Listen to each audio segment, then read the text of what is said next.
We are going to continue our way through the book of Exodus today, and so we're going to cover Exodus chapter 32, so y'all can start making your way there. As you do, I do want to update you on where we are with our mortgage, because we are trying to get that paid off and done and working our way towards that goal. We kind of talked about how close we could get by May 19th, which, in case you're not looking at the calendar, is next Sunday. How we're already halfway through May, I do not know. But we are. So, here we go. But our mortgage, as of this week, is at $3,400. And so, that is a great thing to be praised. And so, if you remember all the way back in February, we started at just over 20. And so, over the last several months, we've been able to pay off basically $17,000 on our mortgage. And some of that's been our normal payments. About $5,500 of that's been our normal payments. But the rest of that has just been God using you, right? Y'all allowing God to work through you and your finances. And so we are so grateful just for everything you've been doing. If you still would like to give, please do so. If for those who have given, we are so incredibly thankful. There is no pressure to give more. Right? We're not going to pass the plate around one more time, per se. But if you haven't given and you would like to, please take the opportunity to do that. But for those who have given, thank you so much. It is a huge accomplishment, right? To go from 20,000 down to 3,400 is a huge accomplishment. If we didn't get another penny from here on out, we would pay that off in June, right? Just on our normal payments and just kind of getting things done. And that's a huge accomplishment. And so we're so grateful for all that God has been doing in that. So thankful that all of us have allowed God just to work through us as a church body. And so thank everybody just for what you have done in that. And even for those who haven't been able to give, but you've just been praying and kind of partnering through us that way, we're thankful for that as well, right? Because we do understand, not everybody may be in a situation they can give, but they can partner in other ways. So those who have done that, thank you all for that opportunity. But we are going to continue through Exodus chapter 32. And I've been studying this, it's just it's amazing picture of all the things that are going on here. And what it made me think of is yesterday, or actually Friday and yesterday, I've been doing like all of the routine car maintenance that you're supposed to do. So changing oil, changing spark plugs, doing brakes, all of those fun things, and trying to save myself a few pennies by doing it by myself rather than taking it to a mechanic to do it. And so yesterday, everything was going good until yesterday. And then yesterday. And so yesterday, I was doing the spark plugs on my truck, and I was trying to get through all of those. When you change spark plugs, you have to take out the igniter, and the spark plug sits down like inside the engine block, for those who don't know how that works. So I have 8 of those on my truck, and I was taking them out, and I got 3 of them out. And then on the igniter, there's this little rubber top that sits on it. And the igniter came out, and that little rubber top stayed down inside the engine compartment. And so I was like, okay, YouTube is a wonderful gift. So let's go to YouTube, because my initial try didn't get me anywhere. So let's go to YouTube and figure out YouTube. So I go to YouTube, and I look up YouTube, and man, this mechanic, he's like, yeah, you just do this, 5 minutes. He's done. Jerry comes over, and he's actually going to help me with brakes yesterday. We got stuck on spark plugs. It took the 2 of us probably a good hour. Now, we did have to run to the store and get a couple things to get just this little rubber part, because I have no idea what I'm doing. I'm just an at-home mechanic, right? And there's a big difference between the way I do things and the way a real mechanic actually does things, right?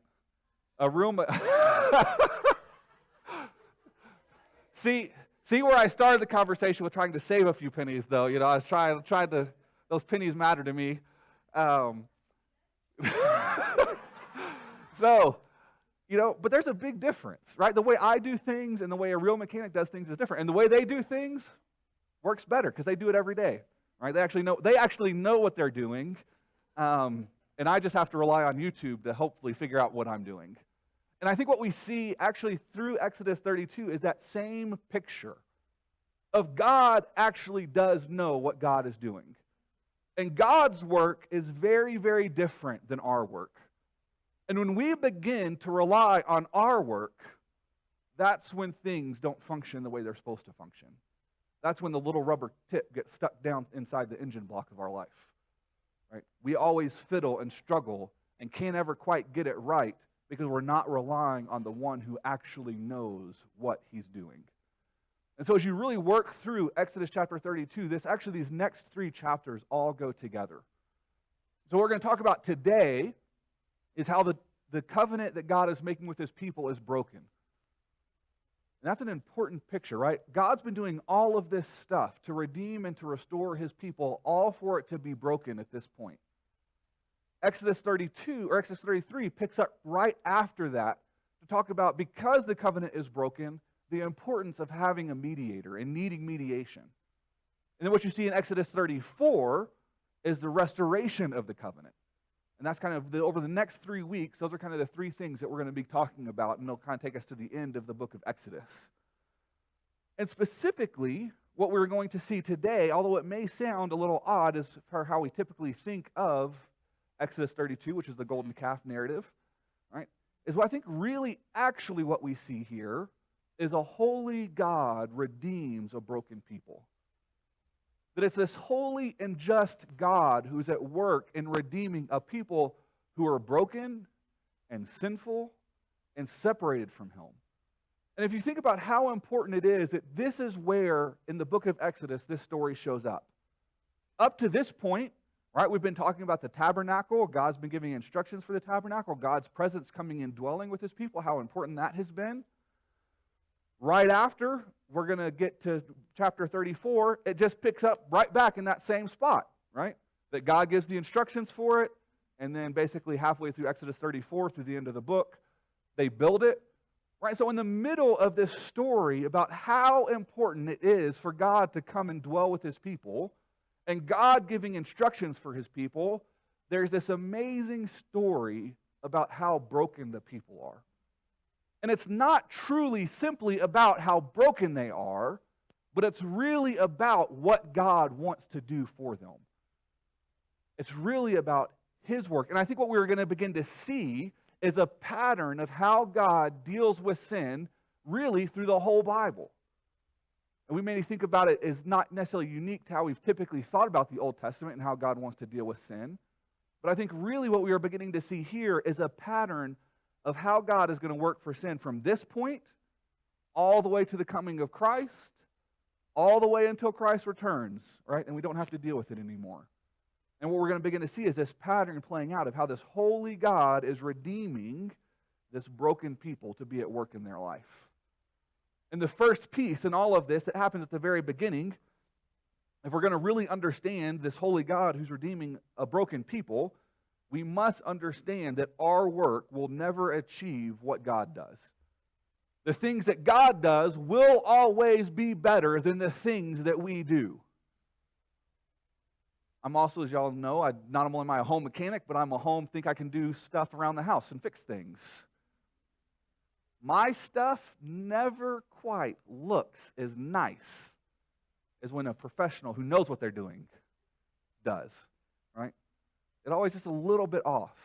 The things that I do can never quite live up to what really needs to be done. God's stuff is better than our stuff.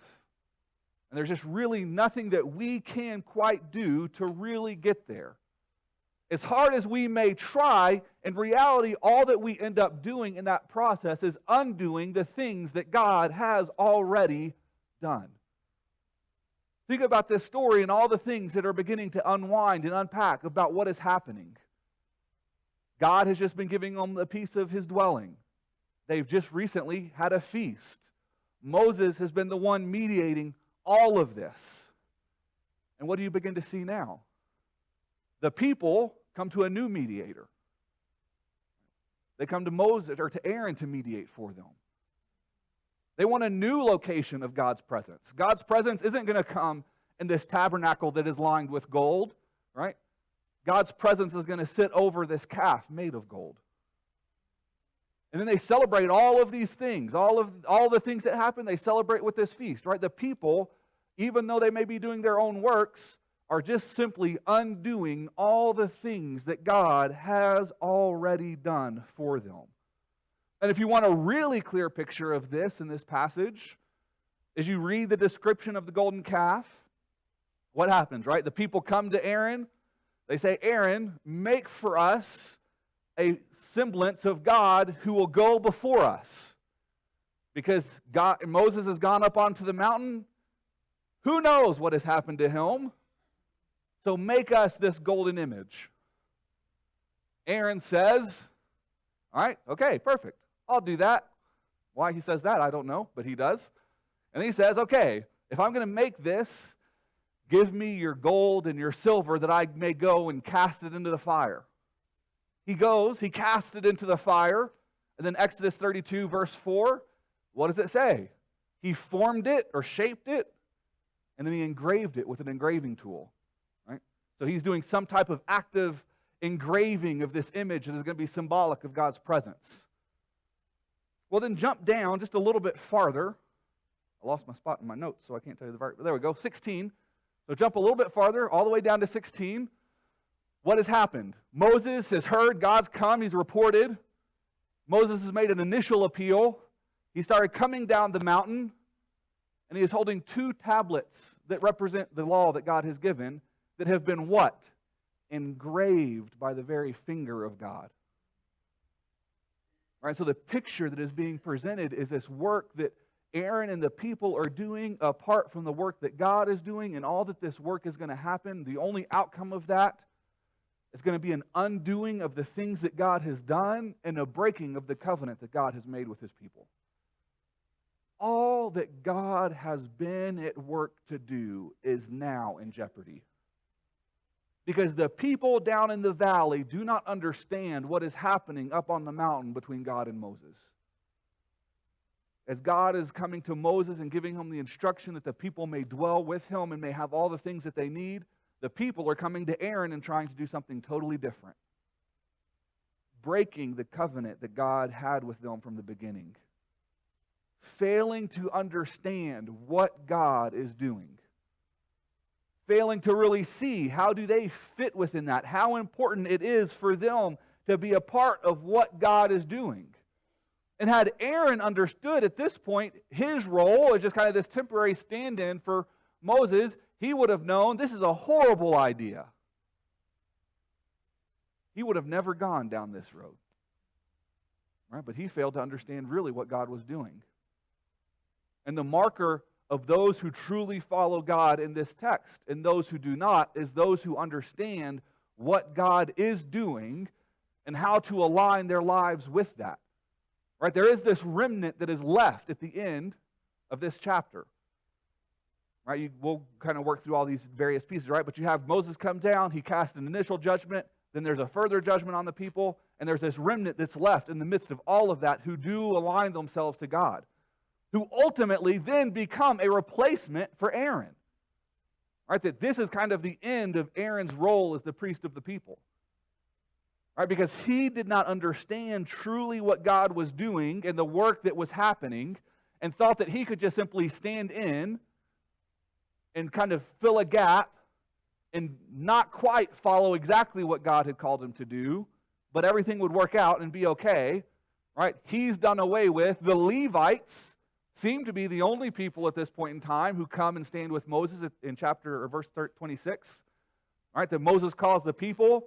The Levites come and gather around him. Because they came and gathered around him and did what they needed to in verse 29, right, they then are given this blessing that they will be blessed and they have this place established for them within the people.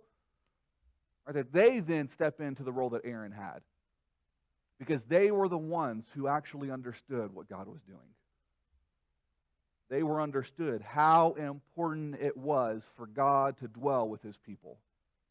And that no matter what they would try to do to circumvent that what they did would only cause things to go backwards. It would only undo all the things that God has done. And how often in our own lives do our actions symbolize that same thing?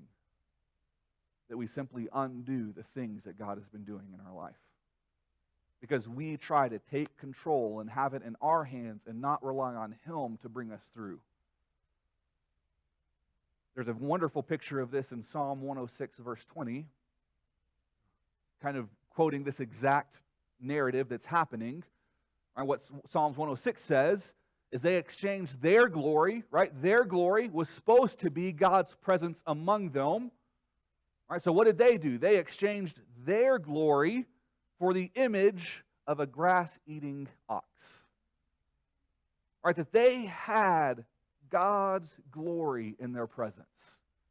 And that God's glory was to mark all of their life. And yet, they rejected that and said, we don't want that because we don't know where Moses is. Moses has been gone for 40 days, or however exactly long he would have been gone at this point. We don't actually know, but somewhere between 1 and 40 days. Long enough that the people are like, what happened? So they exchanged their glory in God Himself for a grass-eating ox. And we may look at that and we may so often go, oh, well, that's just a stupid exchange. The exchange rate on that is not very, very good, right? We have a high exchange rate. All right, but we do that all the time. We get impatient. Life situations get too hard and too pressing. And we simply think, well, if I can just do this and get myself through, that will be sufficient. Not realizing that all that we're ever going to do with that type of mindset is undo the things that God has already been doing in our life. That we're never actually really going to pursue God like that. There are no shortcuts.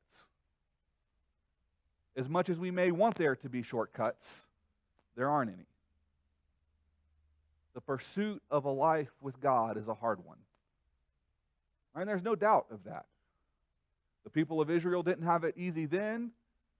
God's people through the church still don't have it easy today. It is not an easy journey. Because no matter how hard we try, there's not really anything that we can do about it.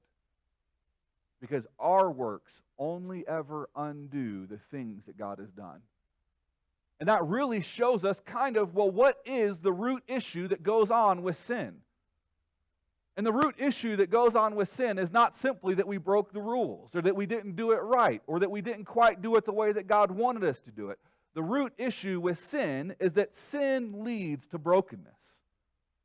And there's really nowhere else for sin to go. The only possible outcome that sin brings is brokenness. As Aaron tried to kind of do things his own way, to engrave this image that would be a semblance of the image of God for the people, God's presence among them, all he did was undo what God was doing and break the covenant that he had with him. The importance of the symbolism in verses kind of 15 and 16 that describe the tablets, and then verse 19, that's the breaking of them, right? The semblance in that is that God has engraved a way for his people to move forward, and his people have broken that. So Moses cast them down and they shatter. That all that God intended for his people is broken at this moment because the people have not pursued him and they've pursued their own way of doing things. They've not understood rightly the things that God is doing. And that's fundamentally what idolatry is. That idolatry is us being led away in all of these various ways to assign things that belong to God to something or someone else. Right? And that's even what the people wanted in this text. Right? 32 verse 1. Right? God had already made them the promise that he would go before them and lead them. When the people saw that Moses delayed in coming down from the mountain, they gathered around Aaron and said to him, "Come, make gods for us who will go before us." But they're replacing what God has done. Or go down just a little bit farther to verse 4, the end of verse 4. Right? After the golden calf was made, then they said, "Israel, these are your gods who brought you up from the land of Egypt." All right, so what do we do when our hearts decide to pursue other things other than God in our life? What we're doing is we are assigning the things of God to those things, and not properly assigning to God all that is rightfully his. And if I don't assign to God the things that are rightfully His, how can I have a right relationship with Him? I can't. There's a brokenness that has taken place in the relationship. And there is no way for me to restore it because my work can never achieve what God needs me to achieve. And so I'm stuck in this perpetual state of just trying to get myself out of my own brokenness, never quite really being able to get there. And I think it's important to note, you can read this passage more than this way, but I think as I read this passage, how I kind of break it down, is I think there's two different things happening. Right? So I think you have this group within Israel who is pursuing a totally different God or gods. Right? They're pursuing something totally different than the God who has been leading the people of Israel to this point.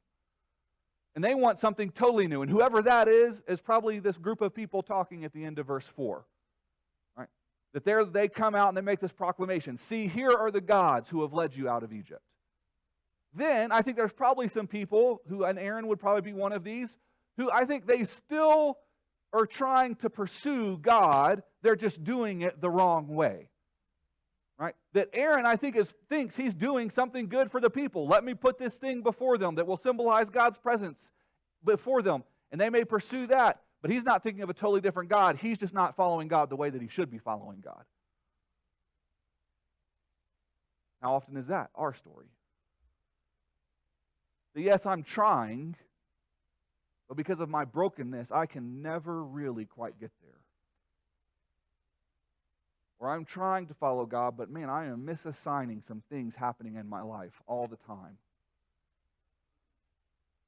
I'm not really seeing the things that God is doing. Maybe I've placed my hope in the wrong things. To say that, well, I can be secure through my finances, or I can be secure through my relationships. Or in a year like this year, I can be secure by who I elect to office in my election. Assigning the wrong things to the wrong place, to things that only God can provide for you. That security and protection can only be found in His hands. And even in His hands, it is only found in the life to come and not in this one. But it is only there that I can find that. It is only there that I can find hope. I can't find hope in my money, especially depending on how the stock market goes. There's a reason I don't watch the stock market. I do have money in my retirement that is tied to stocks. I refuse to look. It causes too much stress in my life. Right? But I can't hope in that. That can be here today and gone tomorrow for any number of different reasons. I can't put my hope in my family. They may be here or gone today. Right? Who knows? There's nothing in this world that I can place a hope in that is sure for tomorrow. Right? Even if I do get the right people elected, whoever the right people are, right, in October, November, there we go, get the right date, right? There's no hope in that either. The only true hope I can have is in God. Because anything that I do is just going to be marked by the brokenness of my life. And everywhere I try to sow that, it's not going to lead me where I want it to go. Because at best, I'm misassigning the things that belong to God to the things of this world. And as I do that, those things will do nothing but ultimately lead me to despair. Because sooner or later, I will realize that that will never get me where I wanted it to go. It will always leave me short. Because the only place that sin can take me is sin can only take me to more brokenness. And so whether it's I've completely replaced God or whether it's I've just misassigned some things, all of it leads me to the same place, in need of Him, stuck in my own brokenness with no way to truly get out of it. Just repeating the same things over and over and over and over and over again. And the end result of all of that is what God pronounces in His initial kind of judgment, right? Up to this point, in the book of Exodus, what does He always refer to these people as? My people, my firstborn, my people, right? All over and over and over. This happens, He comes to Moses, He makes His accusation, and He says what? Your people. Right? Because how can they be his people if all they are doing is undoing all the things that he's done for them? They can't. There's no possible means for them to be his people. The tabernacle couldn't do it. The law can't do it. Moses can't do it. Nobody can do it. Because they continually undo the things of God. So God says, all right, they're your people, and I'm done. I'm moving on. Because I see that this is a stiff-necked people stuck in their own sin and brokenness, not even really desiring a way out of it. They just keep going back to it. So I'm going to do away with all of them. Then he says, leave me alone, and that my anger may stew against them, that I may destroy them. And then Moses intercedes, right? Now we're going to get to that in a second. That's really important. But our works only ever lead us to brokenness. And that brokenness destroys our relationship with God. And under that light, it makes sense why God gets so angry at this point. Because what he is saying is, I've been doing all of this that I may have a relationship with you and draw you to myself, and you just simply keep running away from me. So if you're going to keep running away from me, just run. Now we know that's not really what he does, right? But his anger makes sense in this light. If I've been trying to build this relationship with you and all you are trying to do is undoing all the things that I have done, continuing in your own brokenness, stuck in the sin that got you to this place to begin with, because you continue to pursue the wrong things. I don't know if you've ever watched a glass maker, but watching somebody make glass is a fascinating thing. Right? They take, I don't know if you've ever seen molten glass, right? It kind of looks like a blob, right? And you take this blob on the end of a stick, and you can create amazing things. But there's one issue with glass making, is that once the glass breaks, there's really no way to fix it. So all you can do at that point in time is actually completely break it, remelt it down, and make something completely new. The only hope for God's people is not to be found in something of their own work. Their only hope is that because they are broken, is to be melted down and made into something new. That's the only possible solution. Broken people can only be made new through a substitute. If I try to continue to do my own work won't get me where I want to, because my works only undo what God has done, because I am continually stuck in brokenness. So I must be made something new. And this is the picture between Moses and Aaron in this text. Aaron fumbles basically at every point. Never gets it right. He doesn't do the right thing with the people to begin with. Moses comes down the mountain, confronts Aaron about what he has done, and Aaron's response then is bad. Right? His response at that point is, look how evil these people are, which is a true statement. Right? It's technically not wrong. God has just said the same thing. Right? Look at these evil people. They're so bad. All I did was throw the stuff in the fire. And then I don't know what happened. This thing came out. What can I say? Right? He blames the people. He takes no responsibility. He's not mediating for them. Has no semblance of a care for these people. What does Moses do? The one who from the very beginning of the book, what did he say at the burning bush? God just send someone else other than me. He didn't even want the job. It's this guy who finally comes around and says, okay, Even though he gets mad when he comes down the mountain, he still mediates for the people. And it is a powerful picture. Right? So verse 10, God's just outlined his anger. He's going to cast away this people. The last thing God says to Moses is, I'm going to do away with them. I'm going to start over with you. Moses gets to the end of the chapter in verse 32, and Moses goes, hey, if you're really this mad, just take me. Go with them. I will bear the punishment. How many people would take that exchange? I know I probably would not. It's a good thing I was not there. Because I probably would have just gone, all right. Sounds good to me. God's presence goes with me. I get all the things that I've desired. The promised land is still going to be there.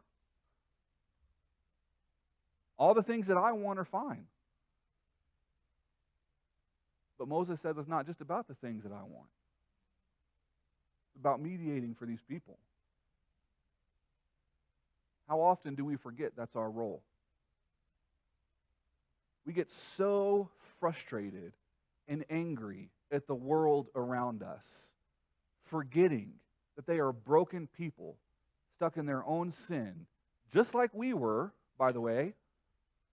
And instead of us saying, how can I mediate on their behalf, we just get so angry and frustrated. We act like Aaron in this text.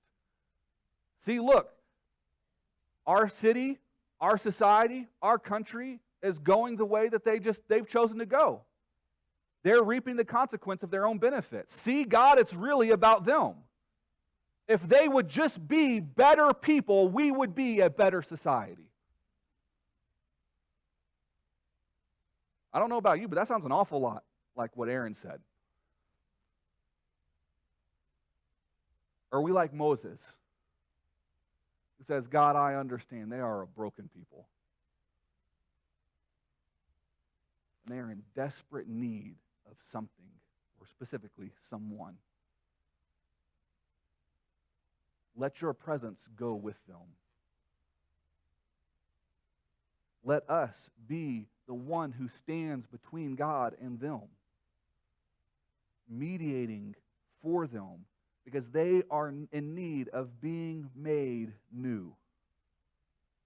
And a just, holy God cannot be in the presence of broken people. Because what happens when a holy God enters into the presence of a broken people?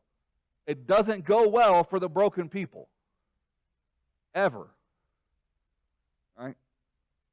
The destruction that God threatens in this text is true and is real. God's presence cannot go with them because they are broken, sinful, and He is just and holy. And those two things do not mix. But the power in the text is that there was one who stood between. Right? Even though God says, hey, just leave me alone in my anger that I may destroy them. Did He actually go anywhere? No. He stayed so that Moses then can intercede on their behalf. You're seeing the pattern of how God deals with sin. God's response to sin is, there must be judgment.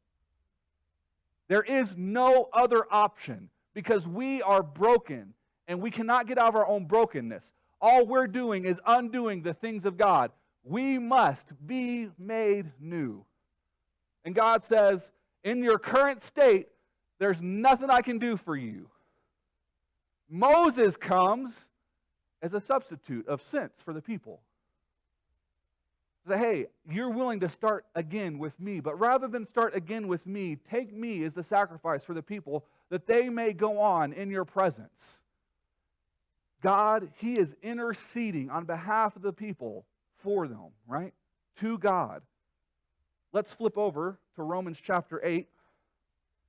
We're going to read verses 31 through 35. What then are we to say about these things?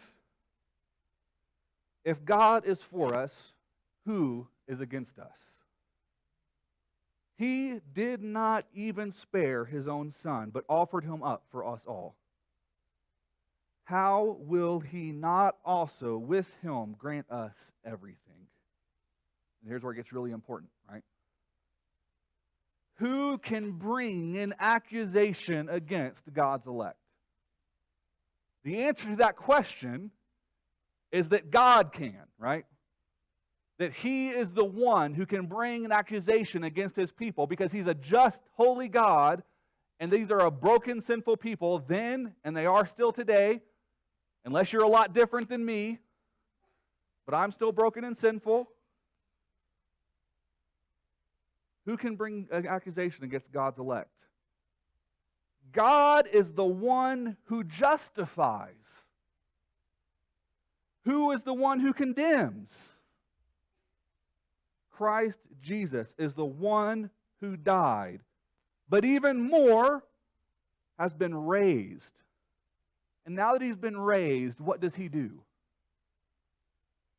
He is also at the right hand of God and intercedes for us. Just as Moses interceded for the people, because God said, I can have nothing to do with them. He interceded, relented, and continued to go with them. What happens today?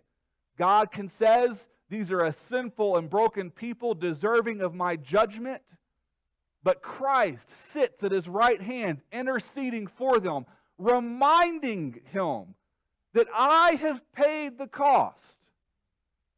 They cannot pay it. But when you look to them, you see me interceding on behalf of the people. Because God was the one who could judge them and condemn them, but Christ is the one who stands there and says, no, I will make them right before you. Because they could not do it on their own, but I can. And so he sits and intercedes for us. And because he intercedes, who can separate us from the love of Christ? Can affliction or distress or persecution or famine or nakedness or danger or sword? And the answer to all of those is none of them. Because Christ stands interceding on our behalf. Right? So see, that's what I mean. When this text it's setting a pattern for how God is always and forever going to deal with sin. Yes, we are a broken and stiff-necked people, just as the Israelites were. Right? We are no different. Pursuing our own ends, pursuing things in our own ways, not truly following him, stuck in our own brokenness with no way out, in need of someone to intercede on our behalf. The only major difference is that between then and now is that intercession had to happen all the time because there was not one sacrifice given that could cover all of it. Christ simply sits there and says, hey, remember what I've done. We're going to talk about this more next week, but to put it on your radar, remembrance is an important thing. What is Moses' appeal to God? Remember what you have promised. Right? God looks and he says, no, there's one who intercedes on your behalf. And though people have always and will always be sinful and broken, there is one who can mediate for them and make them new. Because it is only in being made new that there is any solution. Why is it so important to be a new creation in Christ through salvation, in faith? It's because it's the only answer to our current situation. It's our only way out of our own brokenness. Our glass is broken and cracked. And the only solution is to break it down, to put it back in the fire, and to be made something new. The beauty in it all, though, is that we're not the ones that have to go back in the fire to be made new. That Christ died once and was not only dead, but raised. And now that he is raised, he sits at the right hand of the Father and intercedes on behalf of all those who have placed faith in him. It is the only solution to our brokenness. It was true then, and it's true now, and it will be true until He comes again. It is the only answer. And so what does this mean for us here, today, and now? The question that I would put before all of us is going to be a little bit of a tongue twister, but is yours, right, or mine, or ours, right?